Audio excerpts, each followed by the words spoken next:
என்ன அங்க பாரு, நம்ம தாத்தாவை பார்க்க போறோம். யாருங்க இருக்காங்க? எல்லாருக்கும் வணக்கம். பாண்டி சமய கருப்பா.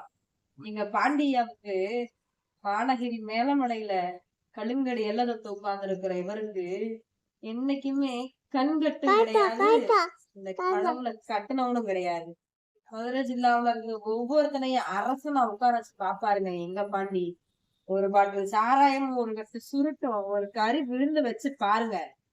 நினைச்சதை விட நீங்க நினைக்கிறதுக்கு மேல உங்களுக்கு செஞ்சு அந்த இடத்துலயே உங்களை நிலநாட்டி வைப்பார். பொம்பளை புள்ள கண்ணு கணங்குனா பிடிக்காதவர் எங்க பாண்டி. ஆனா பொம்பளை பிள்ளைய மேலத்தான் பிடிச்சி ஆடி வருவார் எங்க பாண்டி. ஆர்ப்பாட்டமான தெய்வம், ஆரவாரமான தெய்வம், ஆடி வரும் தெய்வம், அடங்காத கோபக்கார தெய்வம், சொன்ன சொல் தவறாம முக்காலும் சத்தியமா முன்ன நின்று காக்கிற தெய்வம். வந்து பாருங்க, அள்ளி கொடுப்பார். தரமா வாங்கிட்டு போங்க.